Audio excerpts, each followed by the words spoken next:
my name is Kisu, or some people call me Johnny. I'm shooting this video to really showcase some of the work that I've been doing in the automation space, combining both marketing and automations to allow companies to improve their sales, improve their conversion rates, and overall improve their processes and cut costs and time when it comes to manual busy work. So I'm going to jump straight into my screen over here and showcase some of the work that I did for a real estate company. They were renting offices to small to medium-sized business owners using upcycled shipping containers, and whilst they'd previously been getting really good results, their cost per acquisition was getting really high. So I did a lot of work on the marketing side of things, but that's not the focus of today's video. What I really noticed was that their marketing automations were really lacking. And what I mean by that is previously they were using an Excel spreadsheet to go back and forth with one another to follow up with their prospects. And there was no real automated system for making sure that every single prospect was nurtured correctly.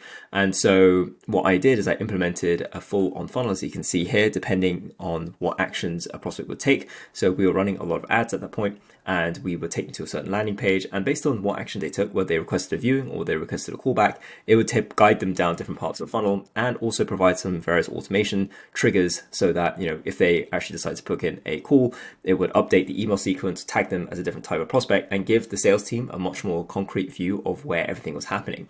And in doing so, we managed to more than triple the conversion rate of the leads that we've been generating them. Generating leads is one part of the equation, but actually nurturing them and getting those to actual paying customers is the other side of the equation, and the automation side of things managed to really fill in that gap. For this example, I managed to use Go High Level as the automation. As you can see here, we have various automations in place to allow this company to make sure that all the leads are followed up on. If they viewed an appointment, it updates tags, for example, an opportunity is updated and it sets off a different type of campaign, for example. If they've booked a viewing, for example, but they've gone silent, it then starts a separate campaign. And there's all sorts of different sorts of campaigns here. So if a contact submits a request callback, again, this updates the tags to actually let people know that a new lead has come through, and it sets off an email automation, as I showed in my diagram previously. I've also done this for a clothing store as well. So you'll be able to see I've managed to set up an automation whereby, depending on whether they have a fitting or design session or that they have a browsing session, it sets off different automations depending on the actions that the prospect is taking. And you can see here, for example, the real estate company that I was working with was really happy with the work that I performed. We also managed to work with an agency's podcast outreach. So podcasting has become a really popular medium for creators to connect and network and create new opportunities with one another.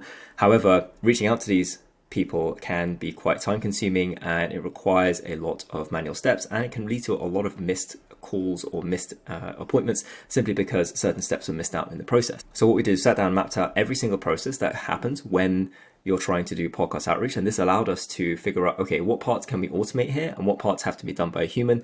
Obviously, we would like to automate everything, but in certain situations, some parts have to be done by manual hands just to improve the quality. So we identified those, and we actually then sat down and we created a bunch of user stories that we could then take and we could tick off just to make sure that every use case was covered. We then created a training portal as well to enable the teams to actually use the new CRM effectively. We weighed up different options for the CRM, and we eventually landed on Go High Level again. We've worked with other CRMs before. I've got experience in ActiveCampaign, HubSpot, for example, but Go High Level seems to be really popular right now. So those are the ones that I'm showcasing today. But really, the principles that I'm showing here can work for all sorts of automations, whether you're using Zapier, whether you're using Pabbly, whether you're using Make, whether whatever integration or setup you're using. I've pretty much tried most of them. So if you're interested in learning how I can use automations and marketing to help not only increase sales, but also increase the efficiency of your organization, please let me know, and I'd love to get back to you on the same day. Much appreciated. Thank you very much.